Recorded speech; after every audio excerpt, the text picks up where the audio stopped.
You're listening to Civic Media. You can tune into any of our live shows on any radio station across the state with the Civic Media app. Find us in your phone's app store and listen anytime, anywhere.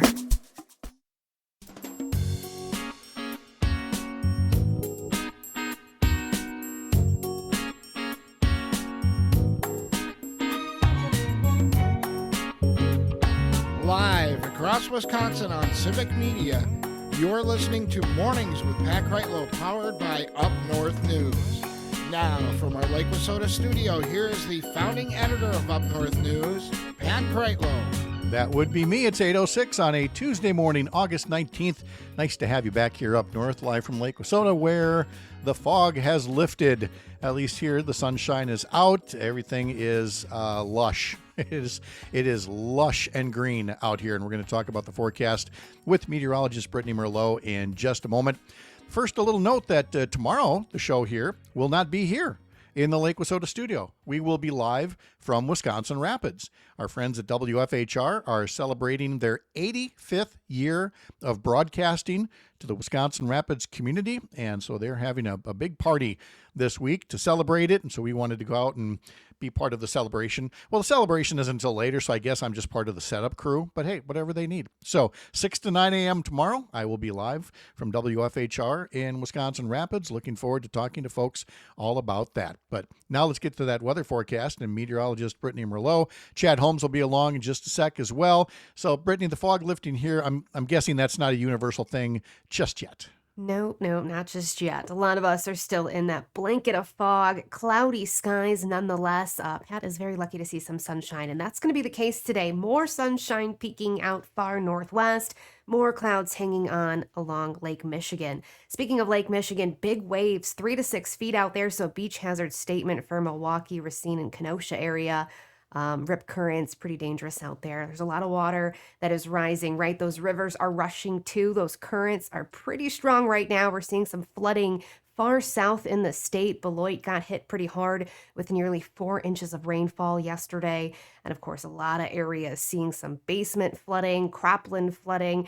And again, those rivers are rising today. So some of them are in a flood warning, especially south and east in the state. And as we go through the rest of this week, will we have relief? Yes, finally. A high pressure system is moving in. So we do have spotty showers or light sprinkles possible today, especially by the Great Lakes. A little bit more inland, you have less of a chance, but by tomorrow, the high pressure settles in, clears the skies, bright and blue for both tomorrow, Thursday, and for a lot of Friday before another front swings by. So dry conditions are expected, comfortable too, with winds out of the north. We'll be in the mid 70s to low 80s today, kind of hanging around that 80-degree temperature for the rest of the week as well. And enjoy it because summer is limited. We are going to see some fall-like temperatures moving in by the weekend. It's going to be crisp, refreshing. Crisp and refreshing. That's one way to put it. Yes. Or summer going away. Boo. Yep, I know. But I'm glad to have it so bright. Yesterday, it was cloudy, gray, all day. And I recall telling Sherry a couple of different times, normally the gray, gloomy weather makes me gloomy. It's kind of contagious. And right. I said, but things are going along. I had a lot to do yesterday. And so I was just plugging along. Everything's fine. And then along about 6, 7 o'clock last night, I was like, okay, this is old. Now I feel like the weather just so gray and gloomy. So to have the sun out like this in Chippewa right now, I could get used to this for a little while. I can tell in your talk, and you got a little step to it. And now you're like, woo, yes, the sun's exactly. out. Well, it's also because Chad Holmes is here. So, the discussion's about to get spicy. So thank you, Brittany. Have a wonderful day. Welcome. You too. All right. I'm really glad Chad Holmes is here right now because we're going to talk about the case of the mayor and the heist of an absentee ballot drop box. And I'm glad that we've had a little bit of time to process this news. And I know I mentioned it briefly on the show yesterday, or maybe it was Friday. I can't remember now. Chad, good morning. I'm going to restate all this again, so I better get the good morning out of the way right away. Good morning. You're good? I'm good. You ready for this? I'm ready.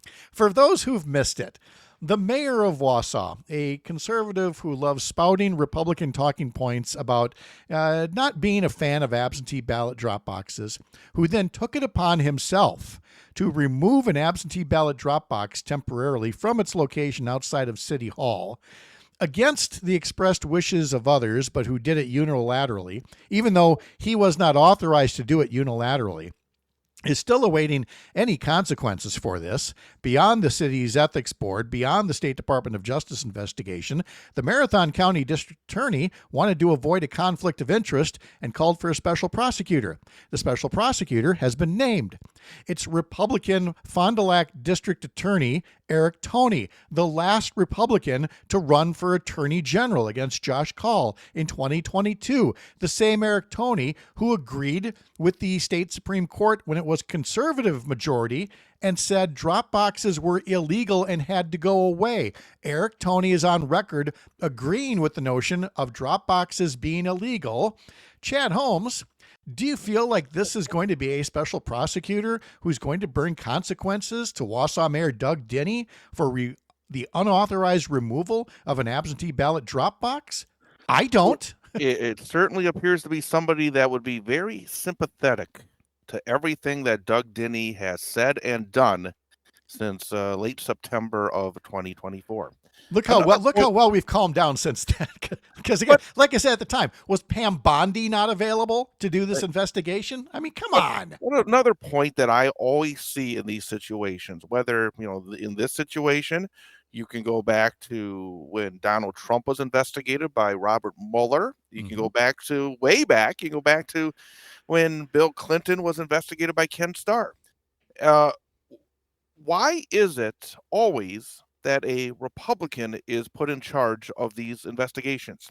Yeah. If there is a Democrat who is being investigated, well, you have to have a Republican to do the investigation. Right. If there is a Republican who's being investigated, you got to have a Republican do the investigation. Why is there every time? I can't remember. I should have done a little research on this before I came on with you this morning, but when is the last time that there was an independent or Democrat named a special prosecutor in these cases? Why is there this default that we have to name a Republican all the time? It feels like, again, the finger is on the scale. It's pushing down on that scale, which is supposed to be exactly balanced. And the funny thing is when you mention Ken Starr, I mean, that triggers all kinds of memories of a guy who was, I mean, long before there was, Michael Gableman at the Wisconsin end of things. When you talk about renegade, rogue special prosecutors. I forgot Michael Gableman. Yeah. Ken Starr, I mean, he created the mold that is still being used to this day. A guy who was supposed to be investigating a land deal in Arkansas, but allowed himself the latitude to go all the way to, things that Bill Clinton was doing that were wildly inappropriate in the White House, but had nothing to do with the original investigation. But because Ken Starr was, again, a politician doing the investigation, it took us in that direction. So let me bring it back to Eric Toney and again give the same disclaimer. I'm not saying that the fix is in and that Eric Toney is going to let Doug Denny walk scot-free. It won't surprise me, but I'm not saying that that's what's going to happen. Eric Toney has a chance to show some independence. I'm sure he'd like to run for Attorney General again, or maybe even governor. And so are you going to take those political ambitions and play to your base and let Doug Denny get a slap on the wrist at best? Or are you going to show that you actually stand for election integrity and nobody should ever move a ballot drop box without authorization? I'm not going to speak specifically of Eric Toney. I'm going to throw it back at you. How many politicians, and we've seen them, I think, of all political stripes, are willing to give up their future political ambitions in order to do the right thing in a situation like this that would specifically hurt for lack of a better term, a fellow traveler when it comes to your political beliefs? I don't think it's a fair situation even for Eric Toney to be in, because he is still a young man. He is not Robert Mueller in the twilight of his career. I mean, you could argue whether or not, again, he's the right guy to investigated Trump 6-7 years ago, whatever it's been now. But Eric Toney is a guy that definitely has political ambitions. So if you're looking for the right person to investigate this that has no excess baggage of any kind when it comes into this investigation, that is not the guy you appoint. No, once again, once you take out Marathon County for the DA there, and let's just set aside Eric Toney, that's 70 other counties. And I know DAs are busy people. They have big caseloads. So I'm not saying there were 69 other choices, but it wasn't zero that we had to go with the last guy to run for attorney general on the Republican ticket. And the thing is, here's what's still missing for me, Chad. And I really did try to look through all the news coverage and find this, but the difference between active voice and passive voice. And all of the coverage was in passive voice, that Eric Toney has been named special prosecutor. Who? I never saw a who. Did Eric, did the Marathon County DA specifically ask for him? Did the state attorney general's office specifically ask Eric Toney to take on the case? I still don't know exactly how this came to be, other than he has been named the special prosecutor. So I don't even know who to ask these questions of.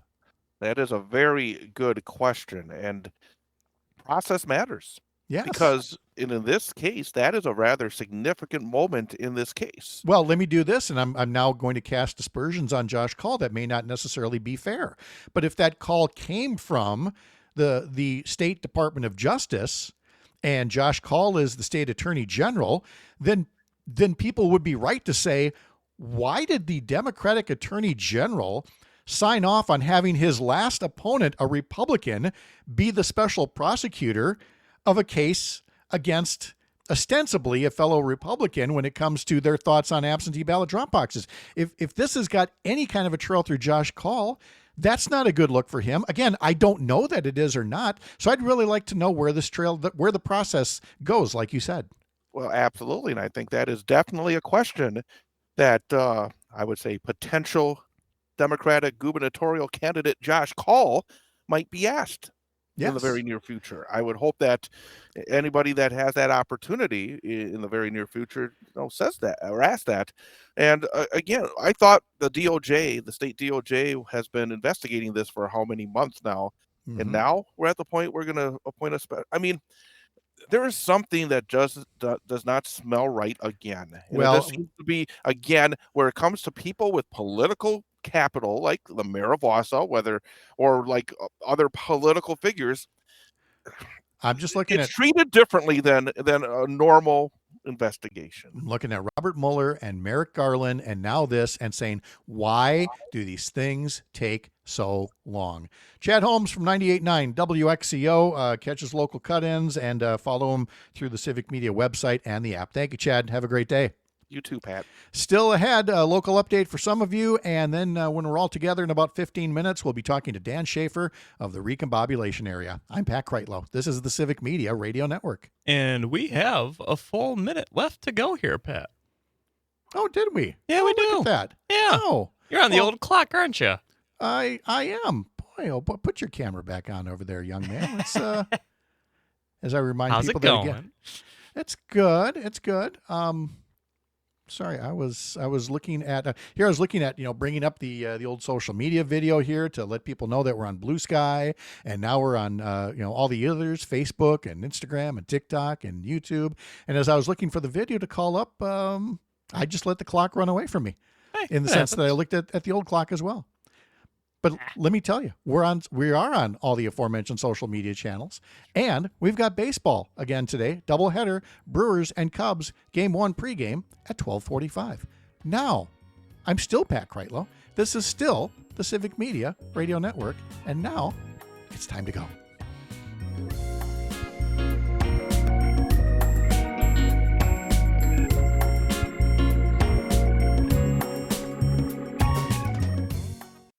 You're listening to Civic Media. Stay up to date on the latest news and information for your local community and Wisconsin by signing up for our free email newsletter. Visit civicmedia.us/email to get started.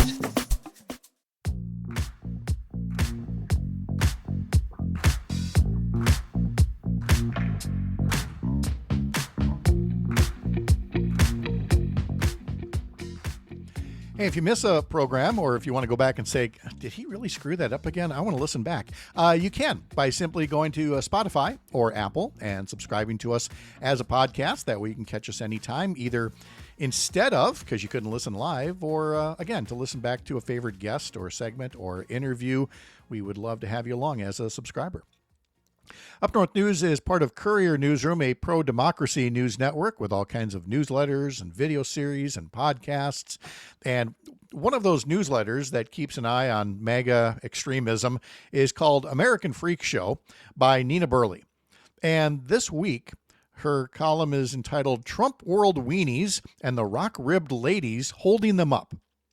And so reading a bit here from Nina Burley's newsletter, American Freak Show, says here it's talking about the blonde, conspicuous cross-wearing women like Attorney General Pam Bondi, Homeland Security Secretary Kristi Noem, Secretary of Education Linda McMahon, political strategist Susan Wiles, Director of National Intelligence Tulsi Gabbard, Agriculture Secretary and longtime hard-right conservative think tank figure Brooke Rollins, lawyer and media star Janine Pirro, profane right-wing influencer Laura Loomer, Georgia Congresswoman Marjorie Taylor Greene, media personality and lawyer Megyn Kelly, and White House spokeswoman Caroline Leavitt are the current de facto standard bearers for empowered American women. Nina writes, these women and their regime are quantifiably setting women back on many fronts. And one need only look at before and after photos of every woman over the age of 40 in Trump's orbit to know that they remake themselves physically to conform to his archaic caricature of femininity. The bargain that these women make with the sexual assaulter in chief is this: pretend that he and his men are actually protectors of women in exchange for personal gain and access to power.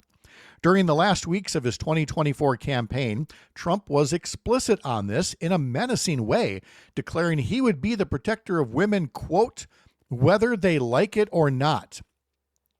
Protectors like Defense Secretary Pete Hegseth, who recently shared a CNN clip in which a pastor from his nominally Christian sect said that women shouldn't have the right to vote. The 19th Amendment should be repealed, and women should, quote, submit to their husbands. Hegseth is a mascot for Trumpy MAGA men. The sole upside, Nina Burley writes, of the current assault on our rights is that it must energize a new generation of young women who are having to relearn an old lesson. In one of the oldest conflicts in human history, the war between the sexes, women can never leave the front lines unattended. That, again, is from the newsletter American Freak Show by Nina Burley. Head over to couriernewsroom.com to learn more. All right, there was this meeting yesterday between President Donald Trump and Ukraine leader Vladimir Zelensky. Zelensky this time was wise enough to bring friends, representatives from basically every major European country and coalition to be there to put up a united front to say that they want Donald Trump to live up to America's promise to be a full partner with Europe in staving off away from the Soviet Union. Oh, I'm sorry, Russia. But Russia that would like to be the Soviet Union again. It was interesting that Zelensky had to come to the White House. I didn't see, the kind of red carpet treatment that Trump gave to Russia's dictator, Vladimir Putin, back on Friday in Alaska. There wasn't a limousine ride. There wasn't the military flyover. At least there wasn't the browbeating anyway, as happened back in February. But it is worth noting, as you know, the New York Times puts in its coverage, that things yesterday did not go exactly according to plan, as Trump always seems to do in taking questions from an increasingly friendly White House press corps, meaning he's kicked out the reporters he doesn't like and has stocked them with friendlier questioners. Trump used that time to talk about all kinds of other topics: crime in Washington, D.C., his media coverage, mail-in ballots, Democrats, transgender athletes, and more. Trump went so far as to talk to on the phone Vladimir Putin while he was still meeting with Zelensky and European leaders in the White House. Trump said, President Putin wants to find an answer too. I don't know that that's necessarily going to be the case. As for an eventual meeting between Putin and Zelensky and Trump, Putin has made no secret of the fact that he does not consider Zelensky to be a legitimate president since the war has delayed elections in Ukraine, which is really something coming from the guy who repeatedly altered the Russian constitution in order to remain as president. In other words, he's an actual dictator. But he got the red carpet treatment last Friday, whereas Zelensky again had to come hat in hand and thank Trump for the opportunity to buy more military assistance rather than what was given during the Biden administration. It's a dynamic that does not lend itself to a ceasefire. Trump, again, rather poo-pooed the idea of a ceasefire, which makes sense because even as the talks were getting going, Russia continued its attacks on Ukraine's major cities through drones and attacks on the battlefield as well. There is no other way to deal with Putin than to stand up for him. The talks yesterday took an unfortunate turn about swapping land for peace. And in the end, it may come to that to at least buy a little security and save some lives. But it isn't made any better by a president who reports back to the dictator of Russia in the middle of his talks with European leaders and Zelensky. We'll talk to Dan Shafer from the Recombobulation area coming up in just a bit here on the Civic Media Radio Network.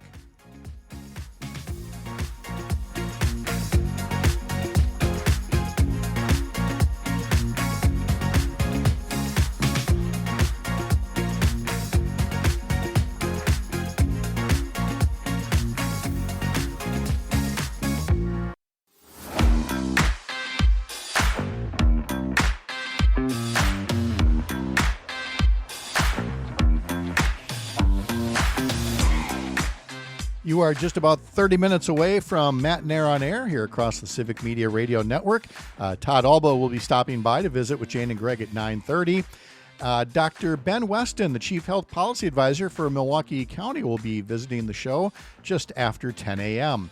And then later today on the Maggie Dawn Show from 4 to 6, Angela Lang is guest co-host in the 4 o'clock hour.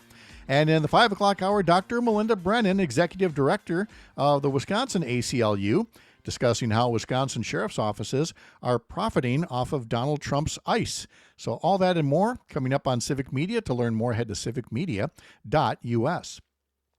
Well, one of the things that Donald Trump talked about when he was meeting with Vladimir Putin and then with Volodymyr Zelensky was mail-in balloting, of all things, and saying that he is again going to go after mail-in balloting because it's rigged. It's, you can't have a fair election with it, however he put it. And he said he heard that from, of all places, Vladimir Putin, the dictator of Russia, who questioned, how can you have mail-in balloting? A guy that has rigged his own elections for over 2 decades. And so, again, essentially getting marching orders from Putin is what's led Donald Trump to once again say that he's going to attack a cornerstone of democracy. Mail-in balloting, according to an article by Molly Beck in the Milwaukee Journal-Sentinel, was used in some way, shape, or form, either mail-in or absentee in-person balloting, by 750,000 Wisconsin voters in 2022. It's something that has proven to work, and yet we have to go through this all over again. So let's hit that and other topics with the political editor from Civic Media and the founder of the Recombobulation area, our friend Dan Shafer. Dan, how are you? I'm doing well, Mr. Kreitlow. Thank you, as always, for having me on the show on Mornings with Pat Kreitlow. Thank you. It's nice to have you here, though I will admit I'm weary. We are again having to defend democracy, and a core value of it is making it easier to vote, making it easier to participate for all who are qualified to do so. This, to quote one Todd Alba, this, or is that Jane Matnair? I'm sorry, get it with Jane Matnair. This shouldn't be a thing. And yet here we are. And yet here we are once again. Yeah, there's a lot of pretty awful anti-democratic, small d democratic things happening all over the place right now when it comes to the Trump administration, whether it's encouraging states to gerrymander their congressional maps, or we're seeing the latest with the push to end mail-in balloting, not so coincidentally right after the Russian dictator said as much as well. This is pretty frightening. This is this is why so many times in the election last year is that people were saying you need to vote for Kamala Harris, vote against Trump to save democracy. Well, we're seeing all of these examples right now of attacks on democracy that are happening from the Trump administration. To say it's troubling is absolutely an understatement. And while certainly not in any way an explicit endorsement of this, we have noted in the past that Congressman Bryan Steil from the 1st District has talked about the need to protect, quote unquote, election integrity. And he put out another similar statement recently. And it does lead to this concern that, whether he and other Wisconsin members of Congress are going to be complicit, I would dare say accomplices, in this plot to undermine this key part of democracy. I feel that this is a very important thing for people to keep their eye on, is to watch how Republican members from the Wisconsin congressional delegation, whether and how they act on a stance like this from the president. Yeah, I mean, and if history is any guide to us here, I don't think we should expect to see any pushback from any of the Republicans in Congress when it comes to really anything that Donald Trump is saying as president. And so, it's, I think Steil has a pretty high-ranking job in the House. I believe it's the Administration Committee, which oversees a lot of federal elections. And so, this is... they're going to try to do his bidding in some way or another when it comes to what's happening for the midterms. And we're already seeing it with the push for states to gerrymander. Texas has certainly been in the news over the past few weeks, but there was news last night that he's pushing Indiana to also gerrymander their congressional maps to bring more seats to Republicans. And so whether it's the gerrymandering, whether it's these attacks on mail-in voting, and again, like just to reiterate, the attack on mail-in voting, this is going to make it harder to vote for people who are serving in the military overseas, people who have disabilities, or older folks who might have certain mobility concerns.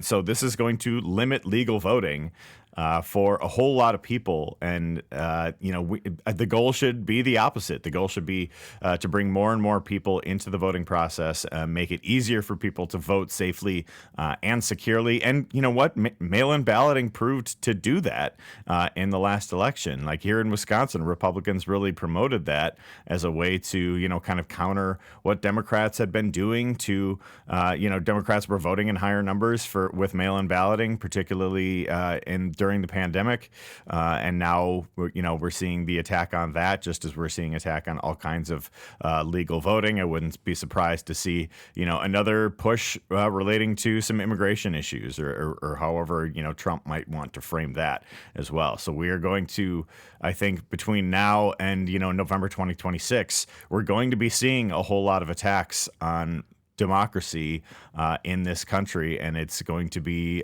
really important to push back in any way that we can.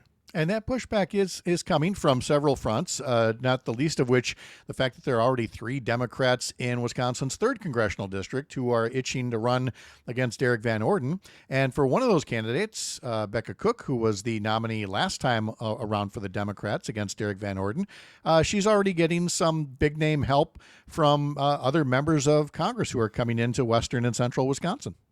Yeah, I am fascinated by the Rebecca Cook campaign right now. I think she's running such an interesting race, and I think she has this event coming up this weekend in Viroqua with Bernie Sanders. She just had an event last weekend, or maybe yesterday, I forget, I don't know the exact timing here, with the newest Michigan Senator, Alyssa Slotkin. She's been endorsed by the Blue Dogs. She was at this centrist think tank convention a couple weeks ago. So if you're looking for somebody who's actually approaching the Democratic Party wanting to have a big tent with lots of different voices for representing lots of different, kind of groups and constituencies and whatever it might be. I think what Cook is doing right now with this is really interesting. And I think with Sanders in particular, we've kind of reached this moment now where, Bernie Sanders, maybe in 2015 when he was coming on the scene as running for president as a democratic socialist, and the way that people had reacted to that at the time, I don't think people have the same kinds of negative or wary or divisive reactions to Sanders that maybe they once did. We're seeing in the New York mayor's race. Even Andrew Cuomo is trying to campaign in certain ways to promote, a connection to Bernie Sanders or a piece of legislation that he signed. Obviously, Sanders has not endorsed Cuomo or endorsed Mamdani in that race.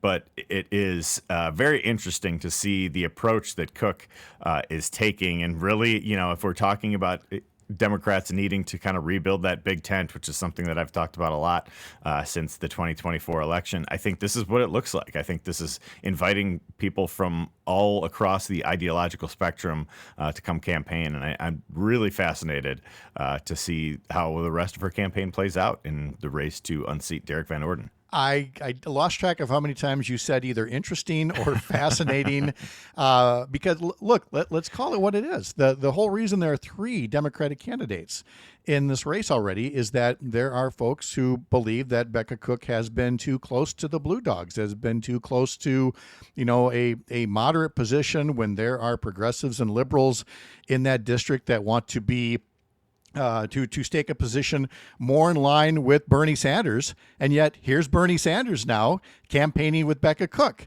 I mean, Becca has been approached by me and by other shows at Civic Media to come talk to us.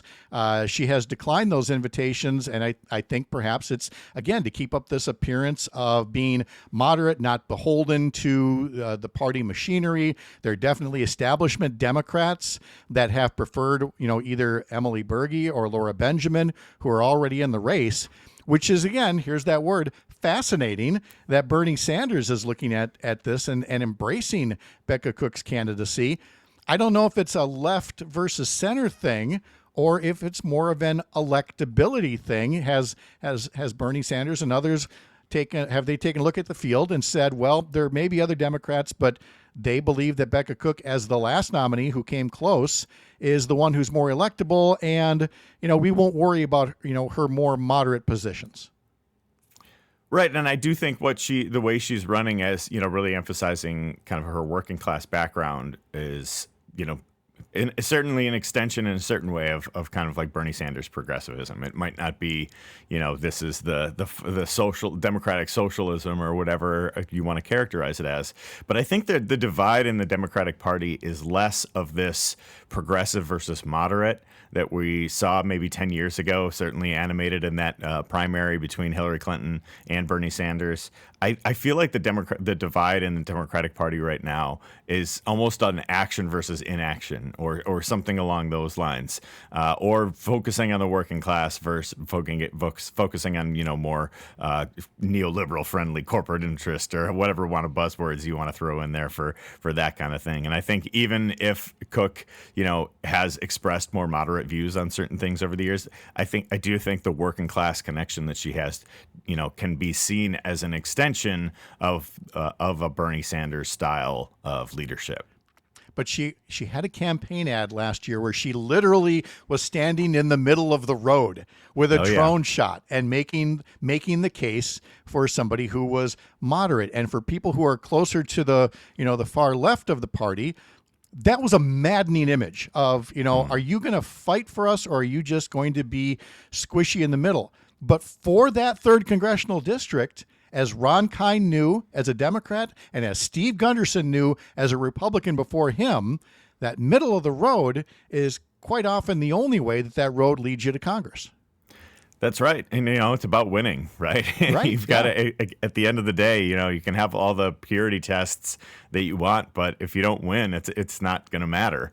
So I think, Cook outran expectations. I mean, we have to consider that piece of it as well. The fact that she outran, not only Kamala Harris, but Tammy Baldwin, who did pretty well for a Democrat in western Wisconsin in that 3rd congressional district, and for Cook to have better numbers than each of them. I think part of that is, because Derrick Van Orden is a weak candidate, but I think also it has something to do with the campaign that Cook is running, and I think what she's doing right now, I'm going to say it again, it's very fascinating. It is, because it is, and that's why we get to say it. We're talking to Dan Shafer from the Recombobulation area. Less than a minute left, so I just want to throw out proper kudos to Senator Tammy Baldwin. A lot of people during the August recess, they just disappear. Tammy Baldwin has not disappeared. She has been all over the state this month. She has, and I think that's such a hallmark of who Tammy Baldwin is as a senator. It's that constituent services. It's getting out and talking to people in Wisconsin. Maybe she doesn't, have the big flowery speeches that go viral on C-SPAN or whatever it might be. But when she gets back to Wisconsin talking to people, that's her bread and butter right there. She absolutely is just a road warrior during the month of August. Dan Shafer from the Recombobulation area joining us. For some of you, a local update is next. For others, we will continue chatting with Civic Media's political editor. And then tomorrow, I will join you live from Wisconsin Rapids from WFHR, celebrating their 85th year of broadcasting to the Wisconsin Rapids community. I'm Pat Kreitlow. This is the Civic Media Radio Network.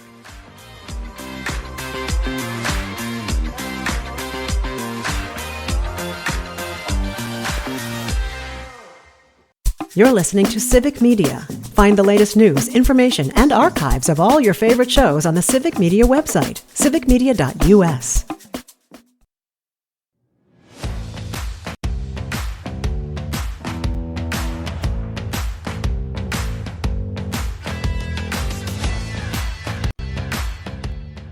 Let's see. On the text line, you can text us anytime using the Civic Media app. This from Tiffany in River Falls. Says, speaking of up north, my husband and I have an ongoing debate about whether where we live in River Falls is actually considered northern Wisconsin. I grew up in Green Lake County, so River Falls is very north to me. But when I tell people where I'm from and I say northern Wisconsin, my husband likes to correct me and say western Wisconsin. Settle this debate for us. Where does up north Wisconsin begin? Oh, Tiffany, we can't solve that debate for you. If we did, that's half of our business model. Right here is having fun over where up north begins, because again, the whole business model of Up North News is all of Wisconsin is America's up north. So we cover all of Wisconsin. But where is up north Wisconsin? I don't know. Let's ask Dan Shafer. He's in Milwaukee. Dan, where does up north begin for a good Milwaukee boy like you? Oh, that's a great question. Say the Dells. Say it, because everybody in Milwaukee says it. Yes, it's not the Dells. Well, everybody in Milwaukee has different definitions of what up north is. Yeah. I like to refer. You say up north covers all of Wisconsin because up north refers to all of Wisconsin. Yes. I think we should incorporate the phrase the deep north, like we say the deep south, in certain ways too. So I would say the deep north to me is it's less of like an actual geographical marker, and is when you're driving up north and all of a sudden you stop seeing chain restaurants and you start seeing lots and lots of trees on the borders of the highway, and there's the scenery is much more beautiful and there's so much open space and all of that. That's up north. I would say usually it's like once you get through Wausau. A little bit north of Wausau, maybe, consider up north. I don't know. Is that too Milwaukee of me to say, Pat? Nope, that's not at all. And in fact, you actually do hit it right on the money, and I just don't have the geographical or the geological term for it or whatever it is, but it's basically the tree line. And if you look at a satellite picture of Wisconsin, you can very clearly see there's a tree line, but it's not a straight line. It kind of meanders a bit, dips south, then comes back up north.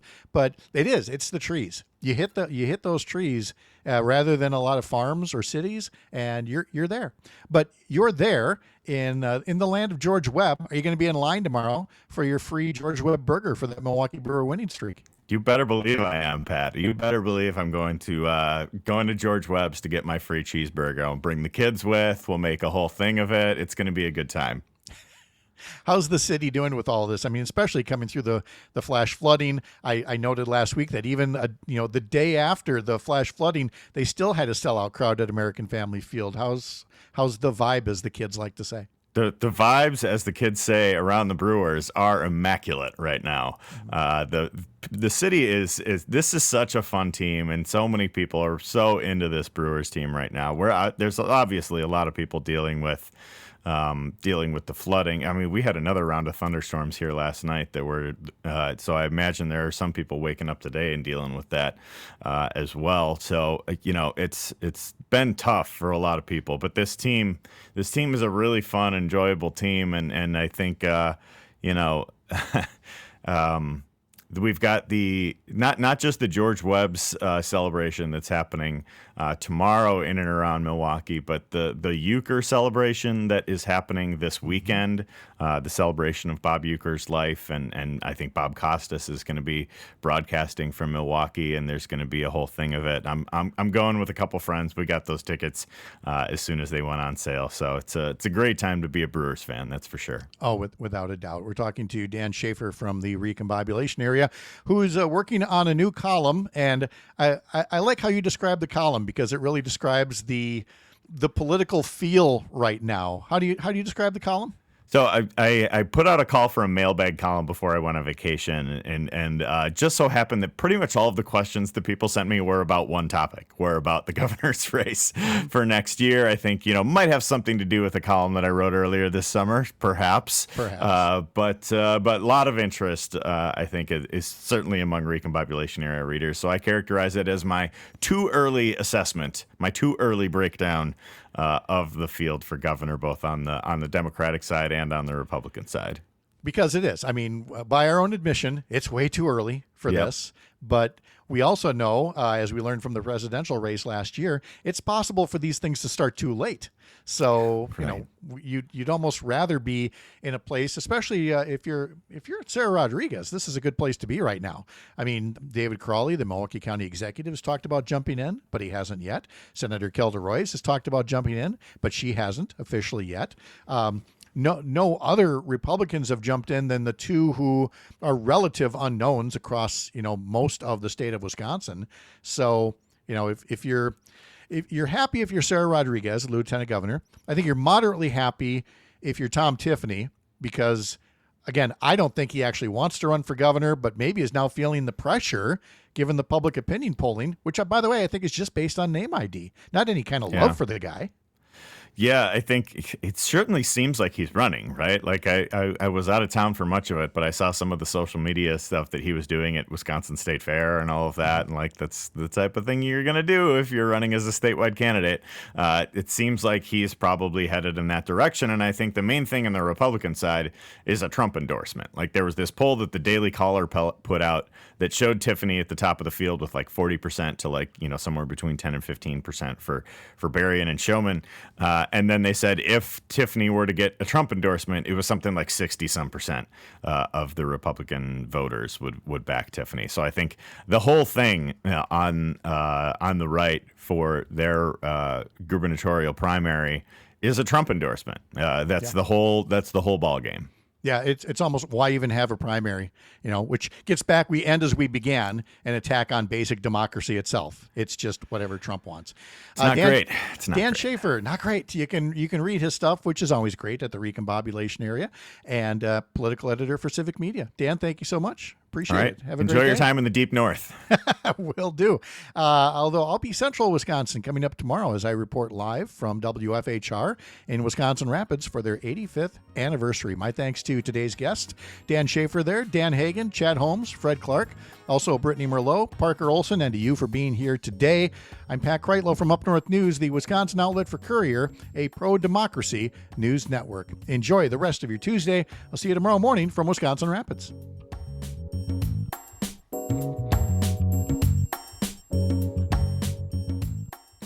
The national news cycle never stops, but it can be hard to find news about your local community. Civic Media is dedicated to providing quality local and state news coverage across Wisconsin. With the Civic Media app, you can get notifications about local stories that matter to you and your community. Find the free Civic Media app in your phone's app store and choose notifications from the menu to tell us what kind of news you want to hear about.